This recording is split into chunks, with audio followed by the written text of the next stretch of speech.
You ever get that weird gut feeling that something is off? Like when you step outside in the morning and notice your car is parked a few inches to the left, even though you know exactly how you parked it last night. Yeah, that was me. Every morning for a week, my car was sitting at a slightly different angle. At first, I thought maybe I was losing it. Maybe I had parked carelessly. But then, one day, I noticed faint tire marks on my driveway that were not from my car. I live in a quiet, middle-class neighborhood where the HOA loves to act like they are running a gated community for billionaires. You know the type: clipboards, khaki shorts, and a deep passion for telling people how to live. The president of our HOA, Mrs. Patterson, was the queen of that club. She had lived here for 20 years and thought she owned every square inch of pavement in the zip code. She once fined my neighbor for leaving a garden hose unrolled for more than 2 hours. Another time, she sent me a warning because my garbage bins were visible from the street for 3 minutes. Past collection time, 3 minutes. This woman had way too much time on her hands. So when I started noticing those tire tracks, my first thought was, who on earth is using my driveway? The second thought was, if it is who I think it is, this is about to get really interesting. One night, I decided to stay up late and keep an eye out. I left my living room blinds cracked open just enough to see the driveway. Around 11:30 p.m., I saw headlights slowly turning onto my property.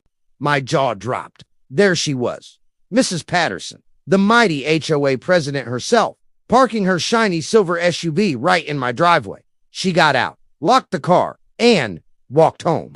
As in, she left her car in my driveway overnight and went inside her own house, which was right across the street. I sat there in disbelief. The same woman who wrote me a warning letter for having my lawn sprinklers on for too long was literally using my driveway as her personal parking lot. I wanted to march right outside and confront her, but then I stopped myself. This was too good. I needed proof. So, the next day, I installed one of those motion sensor security cameras above my garage. It was small, silent, and connected to my phone. That night, I pretended to go to bed early but stayed awake watching the live feed.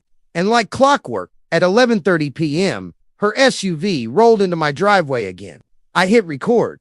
The camera caught everything. Her pulling in, stepping out, even adjusting her hair while looking directly at my house like she owned the place. The next morning, I walked outside and took a deep breath. Her car was still sitting there. I took a few pictures for good measure and waited. Around 7 a.m., she came strolling out in her robe, coffee in hand, and casually walked over to my driveway. I waved. She froze. "Good morning, Mrs. Patterson," I said with the biggest grin I could manage. I did not realize my driveway was part of the HOA's new carpool plan. Her face turned bright red. She mumbled something about her driveway being temporarily under maintenance. I raised an eyebrow. "Oh, really? Because it looks fine from here." She gave a nervous laugh, got in her SUV, and drove off without another word. Now, a normal person would have let it go after that, but not me. Oh no. You see, she had humiliated so many people in our neighborhood over the years that this was an opportunity to perfect, to waste. That evening, I made a little highlight reel from the footage, complete with slow motion and zoom-ins, entitled it, "HOA President Breaks Her Own Rules." I did not post it online or anything. I just sent it anonymously to the HOA board group chat. By morning, chaos had erupted. I was sipping my coffee when I saw 3 of the board members outside arguing in the cul-de-sac. One of them pointed at Mrs. Patterson's house. Another held up a tablet, probably playing the video. By noon, my phone started blowing up with neighborhood gossip. Apparently, several residents were furious that the president had been using someone else's driveway without permission while still enforcing petty fines on everyone else. Mrs. Patterson tried to do damage control, sending out an email claiming it was a temporary arrangement due to construction. I hit reply all. "Hi everyone," I wrote. "Just to clarify, there is no construction. Also, for your reference, here is a time-stamped video from 3 different nights. Enjoy." I attached the footage and clicked send. Within minutes, my phone buzzed again. One neighbor wrote back, "Finally, the queen has fallen." Another replied, "This is the best HOA meeting ever." For once, the neighborhood was united, and it was against her, and I was just getting started. By the next morning, I had no idea how fast things were about to spiral. The neighborhood group chat had turned into a digital battlefield. Half the people were furious that Mrs. Patterson was breaking her own rules, and the other half were too stunned to even process it. Someone even created a meme with her picture captioned, "Park where thou shalt not find." It was glorious. Around noon, I heard a knock on my door. I peeked through the blinds and, surprise, surprise, there she was, Mrs. Patterson, standing on my porch, holding a clipboard like it was a shield. I opened the door slowly, doing my best to hide my smile. "Good afternoon," she said stiffly. "I think there has been a misunderstanding." "Oh, I am sure there has," I replied, leaning casually against the doorframe. "Would you like to come in and review the video evidence?" Her eyes twitched. "That will not be necessary," she snapped. "I just wanted to let you know that recording your neighbors without consent is a violation of privacy, and the HOA could fine you for that." I almost laughed out loud. "So, let me get this straight. You park in my driveway without permission, but I am the one violating something." She huffed and adjusted her glasses. "This entire situation has been blown out of proportion. I was dealing with the plumbing issue, and my driveway was perfectly fine." I interrupted. I checked. Her lips pressed into a thin line. She looked like she wanted to swallow me whole. Then she said something that almost made me choke on my own laughter. "You need to delete that footage immediately," she said, pointing her pen at me. "It is illegal to share it."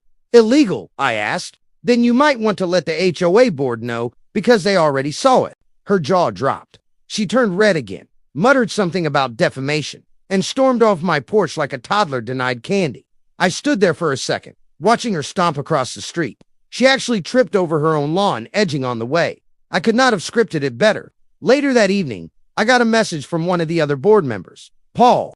He was one of the few reasonable people in that whole HOA circus. "Hey man," he wrote, "I probably should not be saying this, but that video was the best thing I have seen all year. The board is meeting tomorrow to discuss her conduct. Just a heads up." "Appreciate it," I replied. "If you need more footage, I have plenty." The next day, the meeting took place in the community hall, and the turnout was insane. Usually, HOA meetings had like 6 people show up, mostly retirees, and one guy who came just for the free cookies. But this time, standing room only. Everyone wanted to see the queen get dethroned. Mrs. Patterson walked in with her usual smugness, pretending like nothing was wrong. She even smiled and waved, like she was at a press conference. But the second she sat down, people started whispering. Paul stood up to open the meeting, but someone from the back yelled, "So, when is the driveway thief getting fined?" The room erupted in laughter. Mrs. Patterson slammed her folder shut and glared at everyone. "I would appreciate a bit of professionalism," she said, trying to regain control. "This meeting is about neighborhood order." Another neighbor shouted, "Then stop parking in other people's driveways." That one got applause. I could barely keep a straight face. Paul finally raised his hand for silence. "Mrs. Patterson, the board received multiple complaints, and there is video evidence of you violating the same parking restrictions you enforced on others. Would you like to explain yourself?" She stammered. "It was temporary." Paul nodded slowly. "For 3 weeks. That shut her up." Someone in the front whispered loudly, "Guess her definition of temporary is flexible." More laughter followed. I was sitting near the back, just watching the show unfold. There was no need for me to say a word. She was burying herself with every excuse she tried. Finally, a neighbor named Karen ironically stood up and said, "Last year, you fined me $50 for having guests park in front of my house for one night. Are we getting refunds now?" The room went wild. Mrs. Patterson's face went pale. She grabbed her papers and stood up like she was about to make some dramatic exit, but Paul stopped her. "Before you go, the board has voted," he said. "Given your repeated misuse of authority and your violation of HOA regulations, we are recommending your removal as president, effective immediately." The gasps were audible. She froze mid-step. "You cannot do that," she said quietly. Paul sighed. "Actually, we can. The bylaws allow for removal by a majority vote." And then it happened. Every hand in the room shot up, except hers. I just sat there sipping my water, trying not to smile too hard. After everything she had put us through, this was the perfect dose of poetic justice. When the vote was done, Paul nodded. Motion carried. "Mrs. Patterson, thank you for your service." She stormed out without saying another word. Her SUV screeched out of the parking lot seconds later. The entire room broke into cheers. Someone even yelled, "Park in your own driveway next time." I could not resist. I stood up, stretched, and said loud enough for everyone to hear, "Guess Karma has great parking sense." The laughter that followed was worth every moment of patience I had put into catching her. But the story was not over yet, because the next day she tried one last desperate move, and that one ended up on the local news. The next morning, my phone started blowing up again. But this time, it was not just from neighbors. Someone had sent me a link to a local Facebook community page. The headline read, HOA president exposed for parking scandal. Residents demand accountability. Yup, someone had posted the video. I did not know who, and I was not asking, but it had already been shared dozens of times. The comments section was pure gold. Guess her power trip ran out of gas. Maybe she can fine herself for trespassing. I hope she gets booted from her own neighborhood. By lunch, half the town had seen it. Even people from nearby communities were chiming in, saying things like, finally, someone stood up to their HOA. I was laughing so hard that I almost spilled my coffee. But then, I noticed something strange. Her SUV was gone from her driveway. For a brief second, I thought maybe she had finally packed up and left. But no! Later that evening, I saw her again. This time, standing outside with a man holding a professional camera. A reporter. She was giving an interview in her front yard, looking all serious and defensive. I walked to my window, opened it just enough to hear, and sure enough, she was trying to spin the story. This was a simple misunderstanding, she said. The video was edited out of context to make me look bad. The homeowner behind it has a personal vendetta. I could not believe it. She was actually trying to play the victim card. The reporter nodded politely and asked, "So you did not park in his driveway multiple times?" She hesitated. "Well, I did, but it was with good reason." That was my cue. I opened my phone, pulled up the security footage again, and posted it on the same Facebook thread, this time with the caption, "For those watching her interview, here is the full video. No edits, no context missing." She parked in my driveway for 3 weeks straight. Within minutes, the comment section exploded. People started tagging the news outlet under the post. The reporter probably saw it live while she was still interviewing her. A few hours later, the updated version of the article went up.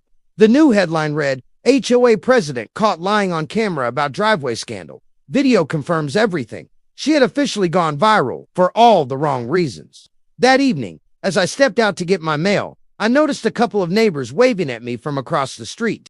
One of them shouted, "Nice work, driveway detective." Another yelled, "We owe you a thank you barbecue." Even Paul, the board member, stopped by. He laughed and said, "You have no idea how long we have been waiting for someone to give her a taste of her own medicine. You are a legend, man." It felt good, not in a mean way, but in a satisfying justice kind of way. For years, she had been bossing everyone around, sending out fines for things as small as Christmas decorations or trash bin timing. Now she was finally getting treated by her own rules. The next week, the HOA held a special election for a new president. You could feel the difference in the air. People were relaxed, friendly, even joking again. The first order of business, they voted to remove several of her ridiculous rules, including the one about visible trash cans and driveway guest restrictions. It was like the neighborhood had been freed from a dictatorship. A few days later, I noticed a moving truck parked outside her house. Mrs. Patterson was standing there, arms crossed, barking orders at the movers like she still had authority. I watched from my porch as they loaded up her furniture. For a moment, I almost felt sorry for her. Almost when the truck finally drove away, I walked across the street and saw her glaring at me. She looked exhausted. "You really could have handled this differently," she said. "Yeah," I replied. "You could have too." She sighed, shook her head, and got into her SUV. As she drove off for the last time, I noticed something poetic. Her car turned onto the street, and for just a second, she had to stop right in front of my driveway. I gave her a little wave. She did not wave back. That night, I sat on my porch, sipping lemonade, looking at my driveway like it was a trophy. It felt good knowing that standing up to her had not just helped me, but everyone around me too. The neighborhood finally felt peaceful again. No warning letters, no ridiculous fines, no power-hungry president watching us like a hawk. And as if fate wanted to put a cherry on top, a few weeks later, I got a letter in the mail. It was from the new HOA president, Paul. It said, "Thank you for helping us make this community better. We are officially implementing a new parking policy, one that requires consent before using another person's driveway." Looking at you, Patterson, I laughed so hard I had to sit down. I framed that letter and hung it right above my garage door, the same garage that once had a camera catching the most satisfying moment of my life. Now, every time I walk out to my driveway, I smile and think back to that night when I hit record, because sometimes justice does not come from a courtroom. It comes from a motion sensor and a little patience. So yeah, she thought she could use my driveway like it was hers. But in the end, I used that driveway to drive her right out of the neighborhood. And that, my friends, is what I call poetic parking justice.